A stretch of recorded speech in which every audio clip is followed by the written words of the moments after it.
Companheiras e companheiros, estamos retornando ao nosso Conversando com a Base. Demos uma parada por causa das nossas eleições sindicais. Eu, Ronildo Oliveira e Séfora Freitas, vamos dar o nosso início. Séfora, quem vai ser hoje a nossa entrevistadora? Hoje quem está aqui conversando conosco é uma professora, ex-sindicalista, foi presidente do Sintep, e conosco a deputada Tereza Leitão. Bem-vinda, Tereza, aqui nossa conversa. Obrigada. É um prazer estar com vocês, com dois dirigentes do Simproj, esse combativo sindicato, e com vocês com esse título tão interessante deste programa, Conversando com a Base. Tereza, a gente quer começar essa conversa falando justamente como é que uma professora, ex-sindicalista, consegue chegar, ser a primeira mulher a chegar ao 5º mandato na Assembleia Legislativa. A gente queria que você falasse sobre isso um pouco. Primeiro eu quero me reportar ao meu primeiro mandato, que eu era presidente do Sintep, eu me elegi a primeira vez em 2002. O Sintep não tinha essa tradição de eleger dirigentes, está conseguindo espaços mais recentemente na política, com alguns vereadores, que acho que nós temos que nos focar nisso, é importante focar nisso. E a minha primeira eleição já foi uma surpresa para todos, por conta desse processo. A gente tem uma presença muito forte na categoria, muito forte na sociedade, inclusive de fazer uma boa articulação na Assembleia Legislativa, mas nunca ter feito um deputado ou uma deputada.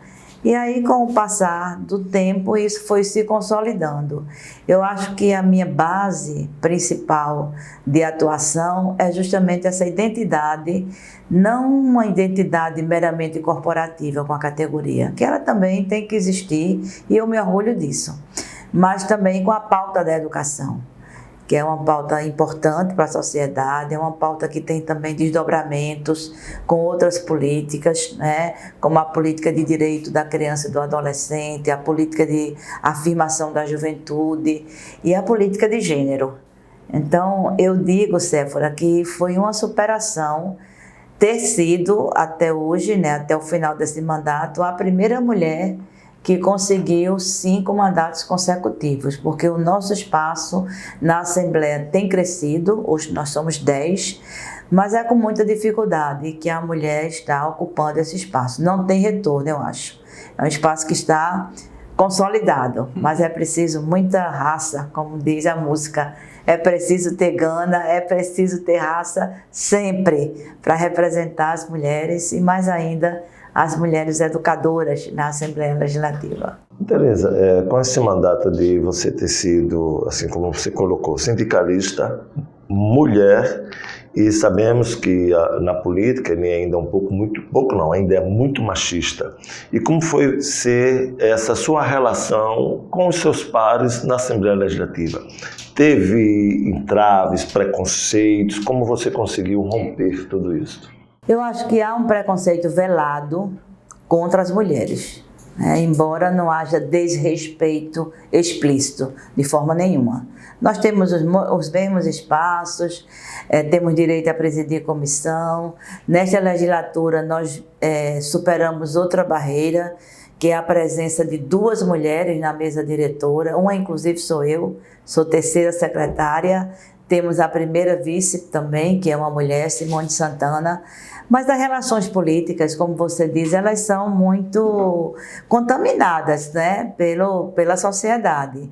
E embora a luta das mulheres tenha conseguido cravar muita coisa importante na igualdade de direitos, a desigualdade ainda existe. E como a política é o espaço mais público de todos os espaços públicos, é lá onde se dá uma disputa maior.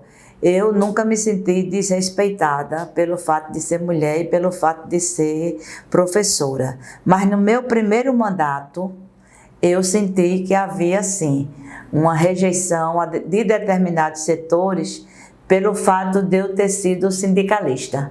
Eu saí do Sintep diretamente para a Assembleia. Eu era presidente do Sintep no curso do meu 3º mandato. Em maio de 2002, eu me afastei. A lei eleitoral mandava em junho, mas nós nos afastamos logo por decisão coletiva. Fernando Melo, o atual presidente, era meu vice, assumiu. Houve eleição neste ano, eu nem concorri mais, fiquei, acho que no conselho lá da chapa. Então, ainda depois da eleição, ainda fiquei um tempo, né? Porque voltei depois da licença, porque a posse foi só no ano seguinte, em fevereiro. Então, eu saí diretamente do Sintep para a Assembleia. E isso me dá muita responsabilidade. Mas já então, o Sintep não fazia, como não faz hoje, aquele sindicalismo sectário. É um sindicalismo muito combativo, muito forte, mais amplo.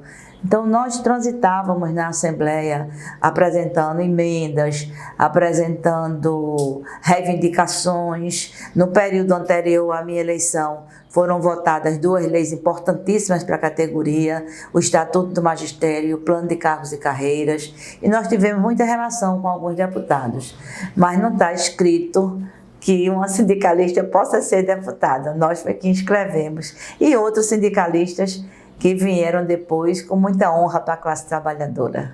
Tereza, nós tivemos um período onde a classe trabalhadora começou a ter acesso a alguns direitos que sempre foram negados, principalmente nós que somos sempre fomos excluídos, os negros, os índios, LGBTI, todos isso.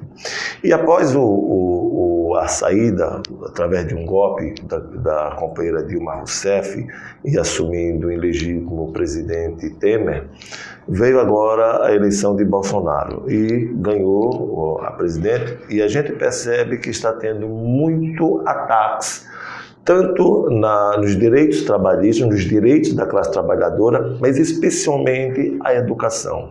Como você está vendo toda essa relação? Queria que você, como está dentro da concepção do debate político, pudesse nos apresentar como está sendo toda essa, você vê essas questões.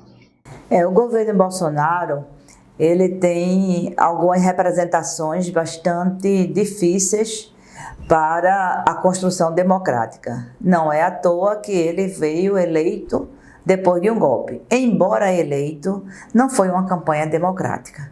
Foi uma campanha fraudada pelos fake news, uma campanha que promoveu muita intolerância, isso hoje rebate no governo, uma campanha que se fazia sem nenhum pudor, o gesto da arma, inclusive induzindo crianças a fazer isso, como se esse fosse um método ideal de combate à violência, e a gente está vendo que ele gera mais violência.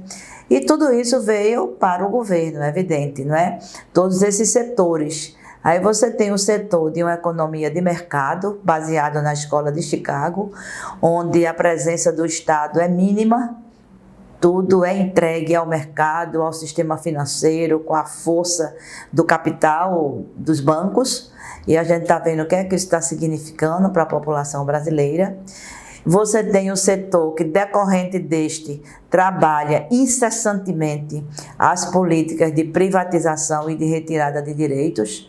Todo o nosso patrimônio público, todo o nosso patrimônio cultural está sendo desrespeitado, e você tem um outro setor que é justamente o setor obscurantista, que desconstrói toda a diversidade, ou tenta desconstruir toda a diversidade cultural brasileira. E é esse setor que ataca os trabalhadores, as mulheres, os segmentos LGBTI. É um setor que diz que a Terra é plana, que diz que não tem aquecimento global, que diz que esse recente crime dos óleos, né, do vazamento de óleos, é coisa do Greenpeace, né, que diz que o presidente está em um país capitalista, que é a China, né, a China comunista virou capitalista com a visita de Bolsonaro, né.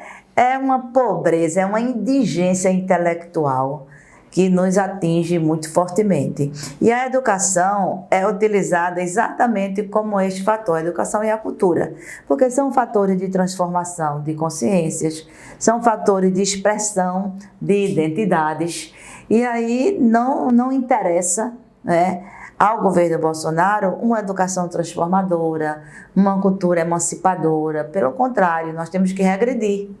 O que a gente construiu e que está consignado no Plano Nacional de Educação não está merecendo nenhuma atenção deste governo. Ele ataca de um lado com a reforma da Previdência, com os cortes de recursos na educação, e ataca do outro lado no aspecto subjetivo das políticas de formulação do projeto pedagógico, das políticas de avanço da identidade pedagógica das escolas, em um modelo absolutamente retrógrado, em um modelo que quer fazer das crianças, dos jovens, pequenos soldadinhos para cantar o hino nacional, filmar que estão cantando o hino nacional.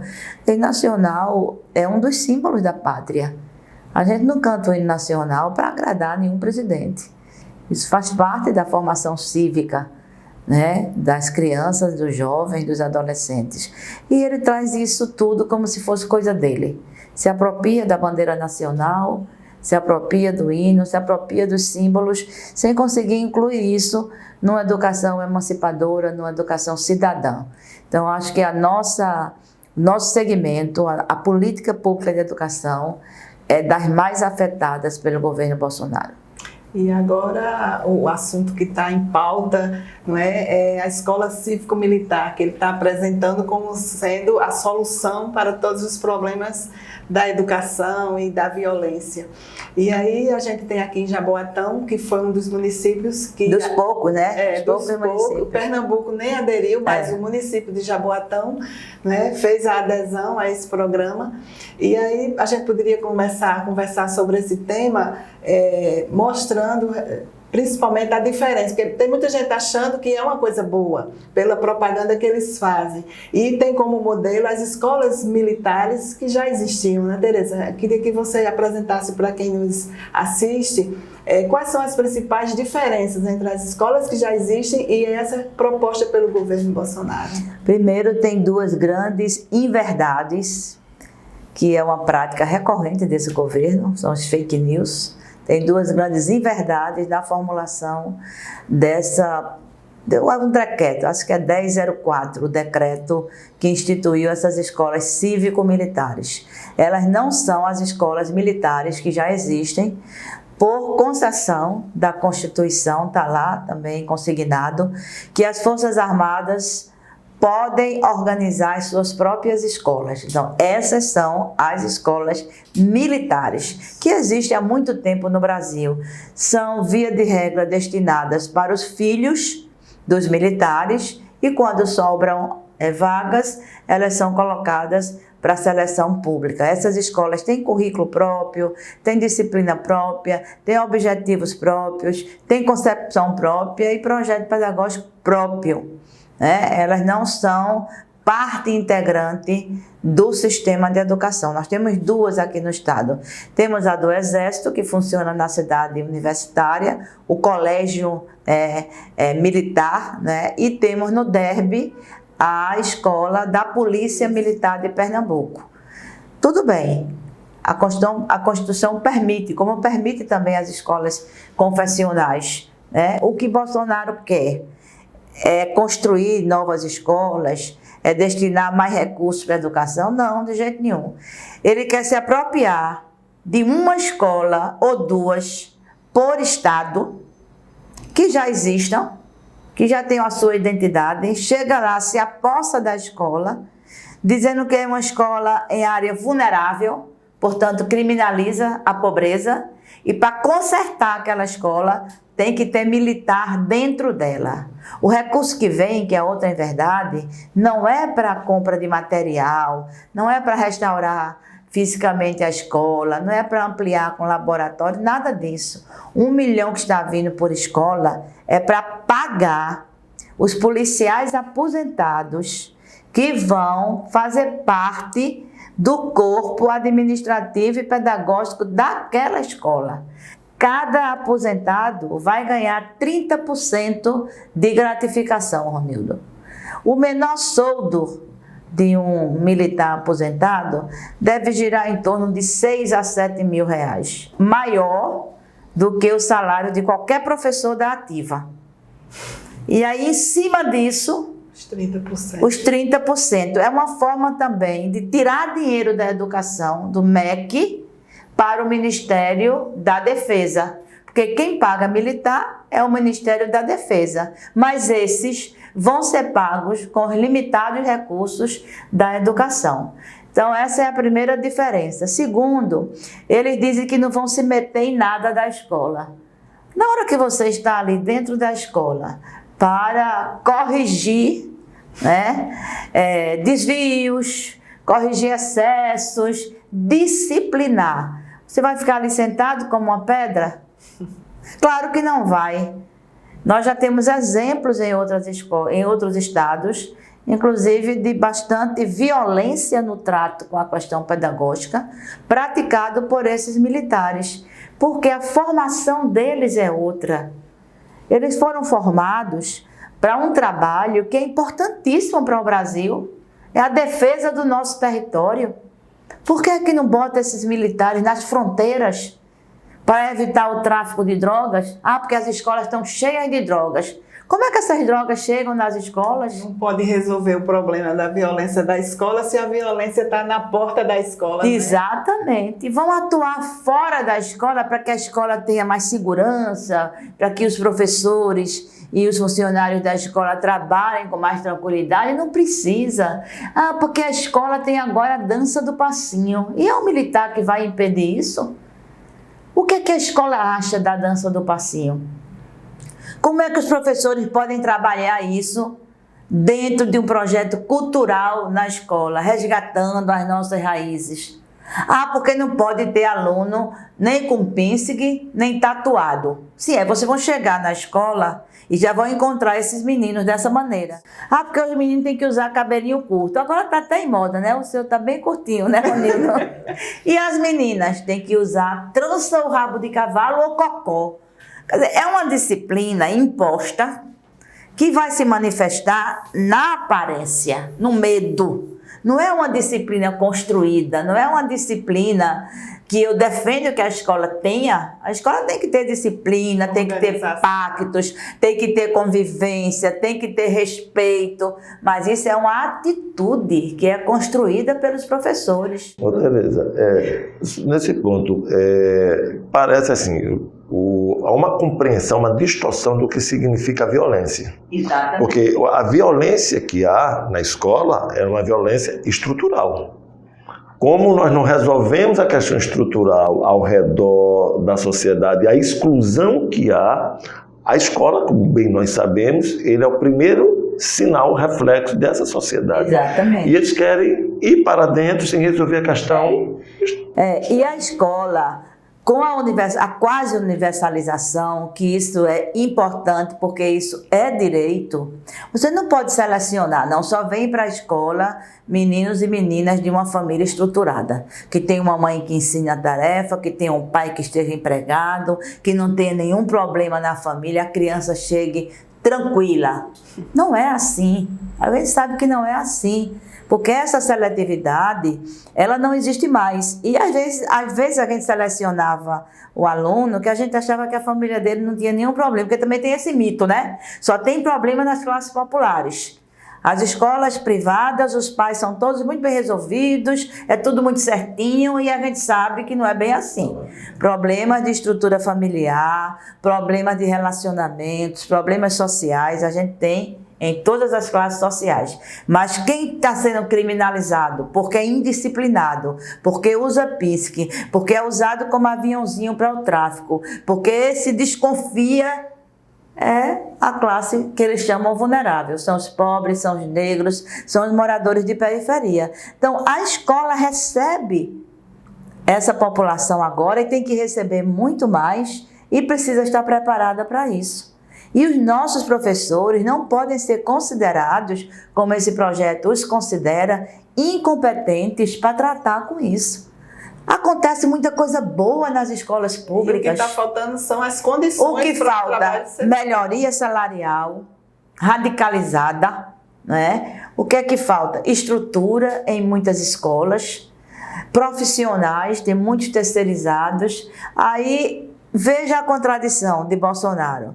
Ele diz que os militares vão organizar essa indisciplina na escola, mas veta o projeto que colocaria na escola psicólogos escolares e assistentes sociais, que são justamente 2 profissionais que, juntamente com os professores, poderiam buscar formas, não é, de trabalhar melhor com toda essa problemática social que adentra a escola, porque a escola não é uma ilha. A escola não está dentro de uma redoma. Felizmente, ela ganha os muros, ultrapassa os muros e precisa receber essas dificuldades para dar um trato pedagógico. Então, disciplina, para mim, é isso. É fruto de um pacto, é fruto de um projeto. Construção. É uma construção que tem a ver com respeito. O professor tem que ser respeitado, é claro. Ele é uma autoridade pedagógica. É impossível que um aluno desafie um professor, que agrida verbalmente, que agrida fisicamente, porque está agredindo alguém que está ali cumprindo uma função pedagógica, uma função pública, né? Então, são essas coisas que o governo Bolsonaro não entende. Não entende porque a concepção dele é outra, né? E é interessante, Tereza, como você colocou, e do início você fez bem a diferença da escola militar, que a gente concorda que ela existe. Quem quiser botar seu filho lá, bote, não tem problema. E com a escola cívico-militar. E aí ele coloca, essas escolas são as escolas de excelência. Mas a gente tem que entender por que elas são de excelência e comparando com as escolas, vamos chamar regulares, ou que não são militares, são cívicos. Ora, existe um dado, uma pesquisa que se coloca que o custo do aluno de uma escola militar, ele corresponde a 3 vezes a uma escola cívica. Exatamente. Então, se você quer que essas escolas tenham o mesmo padrão, a coisa já tem a solução. Exatamente. É só fazer os investimentos, colocar o patamar financeiro dessas escolas que nós iremos... Manda esse milhão para as escolas. Compreendo. De verdade, né? Para fazer seus projetos. É uma comunidade difícil. A comunidade tem ali um ponto de droga, tem os chefes de droga, a comunidade tem exploração sexual, a comunidade de crianças, de adolescentes, a comunidade tem exploração do trabalho infantil. Como é que a escola pode trabalhar isso? Eu não vejo que seja botando um policial dentro da escola. E assim, Ronildo, Séfora, nós já temos indicadores de alguns estados que avançaram mais nesse modelo, como Goiás e Amazonas, que são bastante perigosos. São indicadores de prática de violência, de abuso, de intimidação, tanto de estudantes quanto de professores. Então, é uma coisa que eu espero que Jaboatão, ele, como rede municipal, possa responder a isto, né, com aquela negativa, com aquela resistência que a gente sabe que nossos colegas, professores, professoras sabem fazer, porque não é nada bom. E outra coisa, só para concluir essa parte, a melhor escola de Pernambuco, em termos de índices, que é o que eles dão muito valor, de IDEB, é uma escola pública. Exato. É a escola de aplicação da Universidade Federal, vinculada a um espaço que, segundo o ministro, só faz balbúrdia. É a balbúrdia do Centro de Educação, se refere nos excelentes índices do Colégio de Aplicação Público. Sem militar dando aula, nem sem militar fazendo disciplina. Um dos assuntos dos ataques à educação que foram muitos debatidos foi a questão da lei da mordaça. A gente chama de lei da mordaça, sim. E ele chama lei Escola Sem Partido. Será que tem a ver essa ideia desse programa da Escola Cívico-Militar com essa proposta que não vingou nos municípios e nas Eu acho que tem, Séfora, porque a gente está em um momento de muita negação da política. E este governo Bolsonaro, ele é muito carregado de ideologia. Ele é tão carregado de ideologia que ele acusa o campo democrático de ideólogo.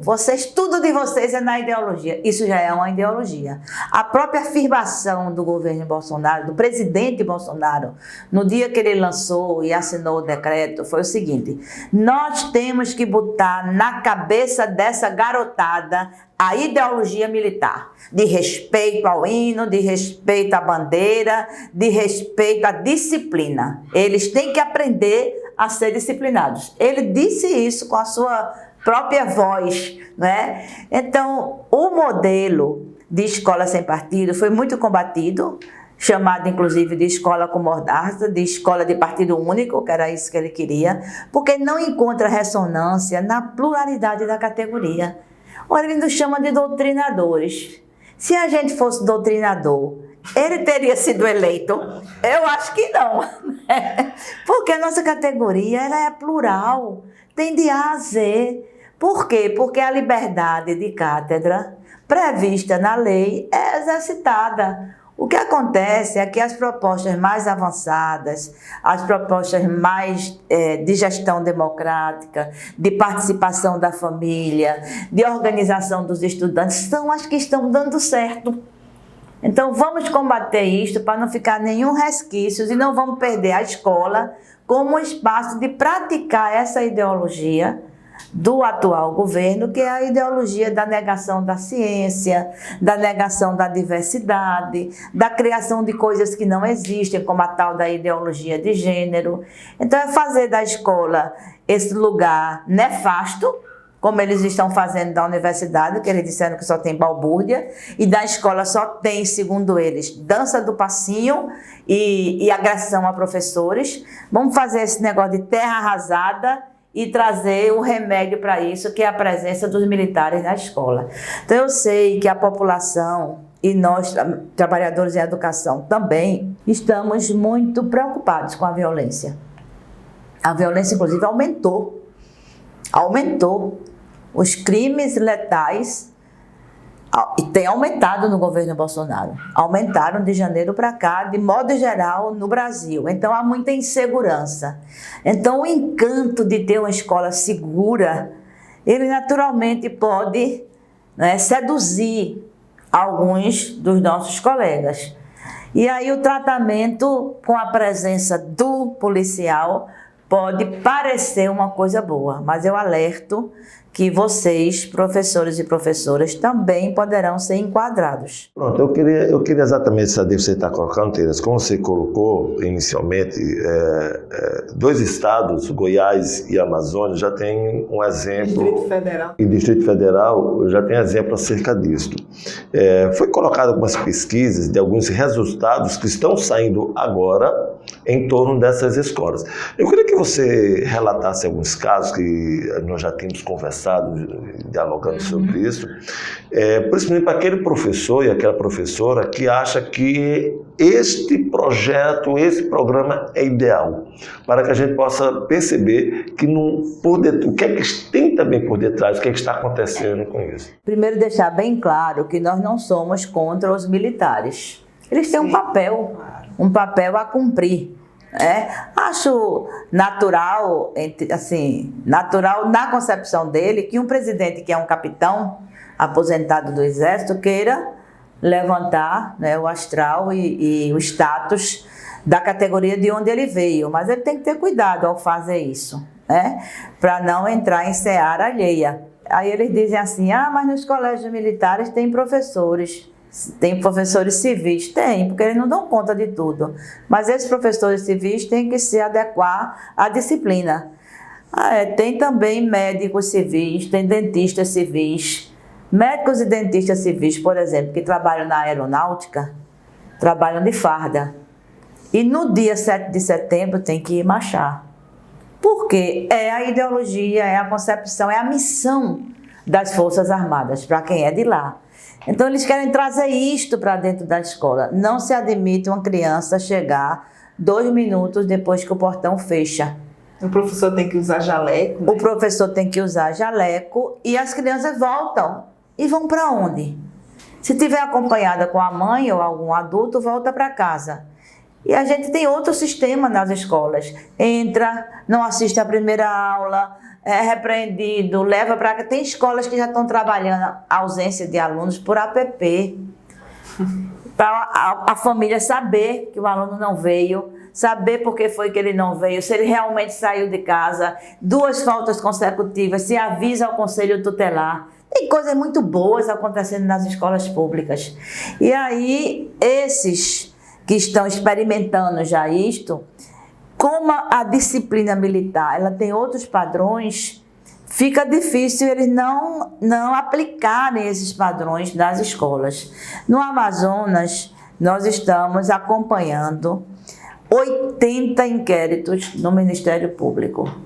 Não havia nada, porque o corporativismo também esconde. Até que um deputado fez uma audiência pública sobre esse tema na Assembleia Legislativa do Amazonas, e aí as famílias começaram a criar coragem, procurar o Conselho Tutelar e procurar o Ministério Público.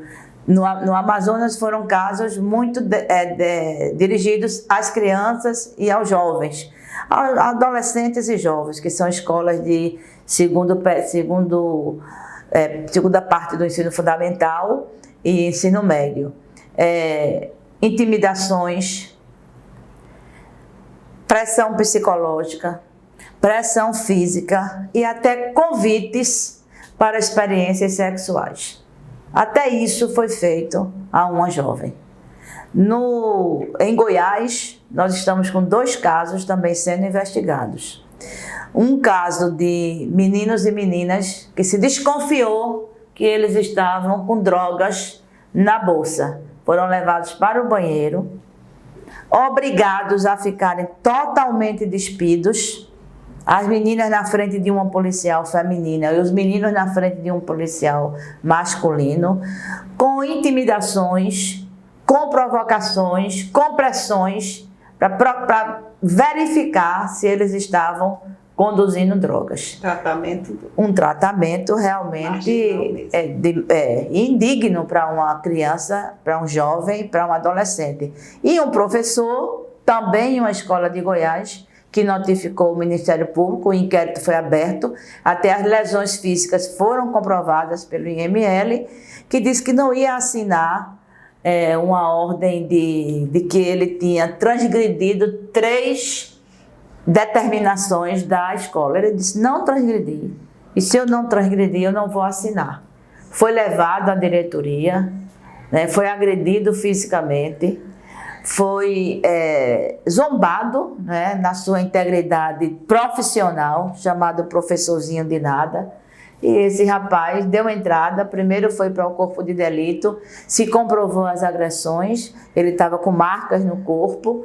Hoje ele está afastado, com síndrome de pânico, e disse que dá medo mesmo, porque até uma arma foi apontada para a cabeça dele. Então essa disciplina, ela é usada no Exército, a gente sabe que ela tem finalidade, porque um soldado pode ir para a guerra, e ele tem que estar muito preparado psicologicamente para enfrentar a violência de uma guerra. Mas com civis, com educadores, com a escola, que segundo o nosso grande educador Paulo Freire, é para ser um ambiente prazeroso, acolhedor, de troca de saberes, onde o aluno aprende e ensina, onde o professor ensina e aprende, um lugar de construção de felicidade, de novos laços afetivos, de nova construção cultural, de reconhecimento da sua identidade. Isso tudo pode ser feito com disciplina, isso tudo pode ser com disciplina como uma atitude, como uma construção coletiva.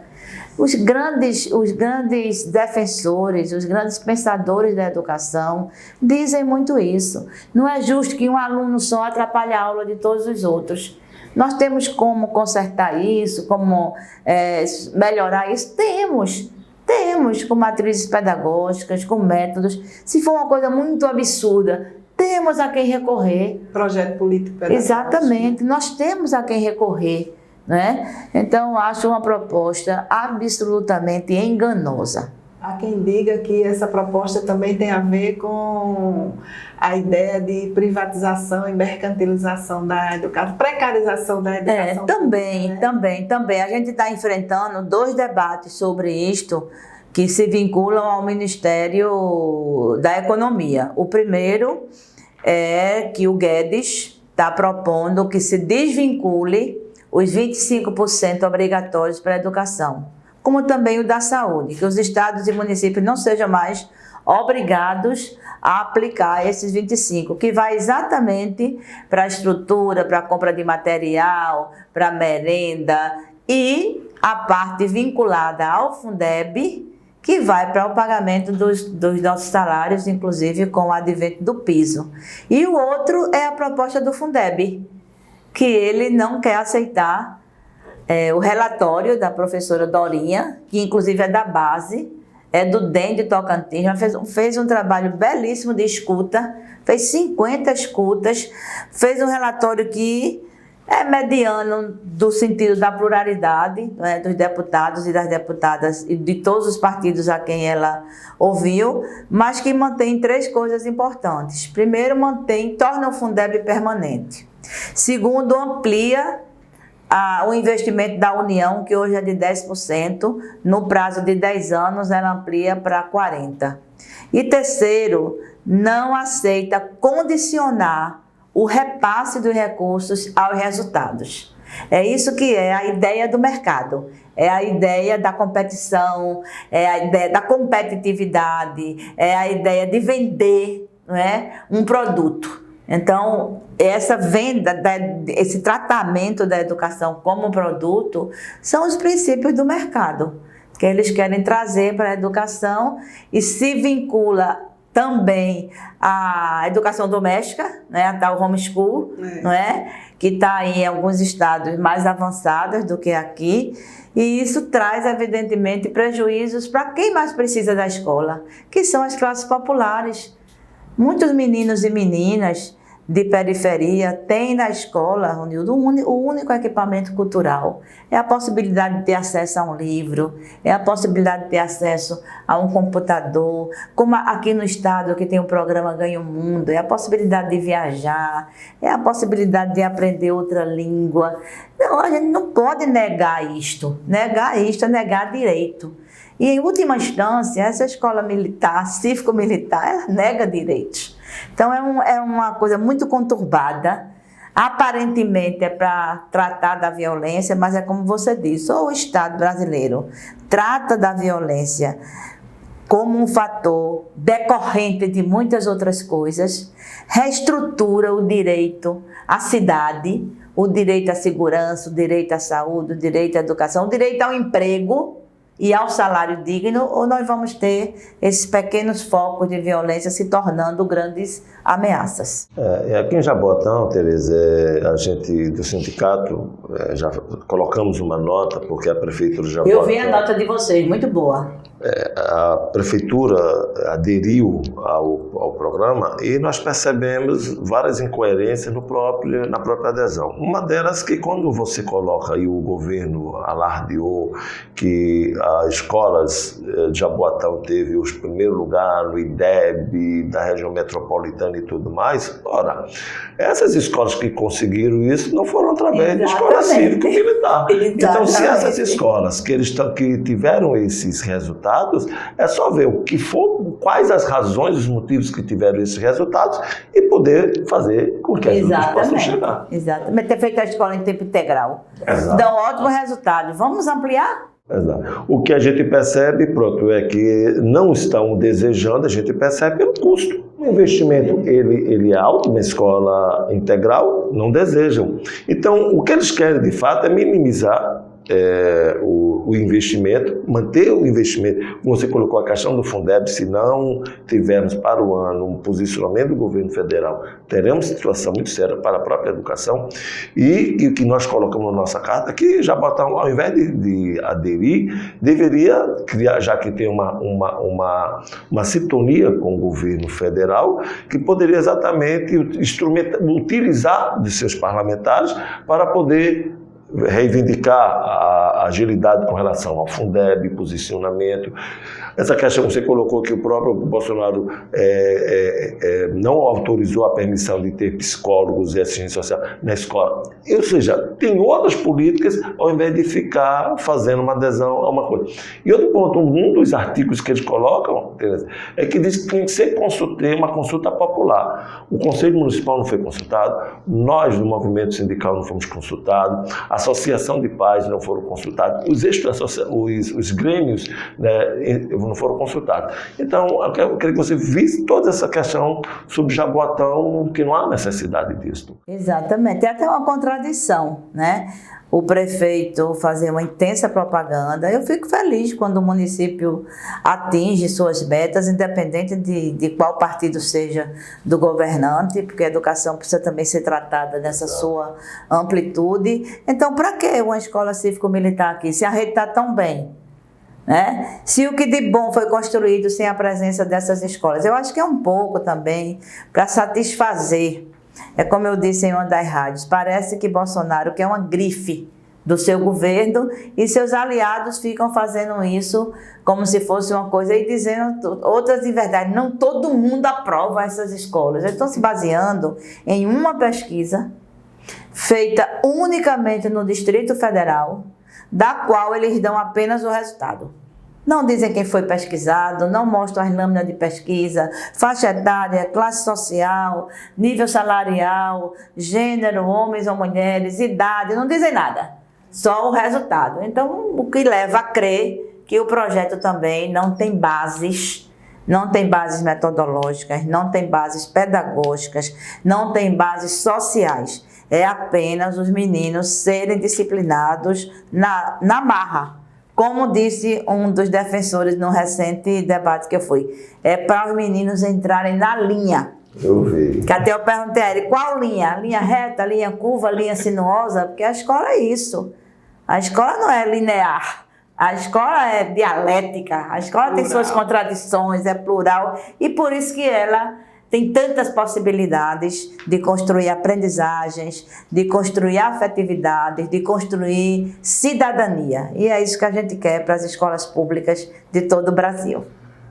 Companheiros e companheiras, infelizmente nós estamos chegando ao final da nossa conversa com a base e com a deputada Tereza Leitão, e aproveitando, olha, se inscrevam, curtam, propaguem, criem o like, né? Tudo que é das questões das redes sociais, para que a gente possa, de fato, ter uma maior interação. E, para encerrar, vou botar as últimas palavras nesse Conversando com a Base da companheira, eu chamo companheira deputada, por uma que eu chamo, é a nossa companheira Tereza Leitão. Professora Tereza Leitão. E eu fico muito feliz com isso, porque deputada eu tenho muita honra de ser, porque sou pelo voto da confiança dos pernambucanos e pernambucanas. Mas um dia eu vou deixar de ser. E professora não. Professora eu serei sempre. E acho até que eu só sou deputada porque sou professora. Fico muito feliz também de estar aqui na companhia dessas duas grandes lideranças que o Simproja reelegeu acertadamente, o companheiro Ronildo, a companheira Séfora. Ser chamada de companheira nesse ambiente sindical é uma alegria para mim. E o meu recado para vocês final é este: valorizem o seu sindicato. Um sindicato que tem essa preocupação de manter a base informada, de manter a base participando, de fato, da construção de um projeto político-pedagógico, da defesa de seus direitos imediatos e históricos. É um sindicato que tem uma função importante na sociedade de Jaboatão e em todo o estado de Pernambuco. Muito obrigada pela atenção de cada um de vocês, de cada uma de vocês, e seguindo aqui o nosso presidente, mandem seu retorno também. Simproja, 26 anos em defesa da educação jaboatonense.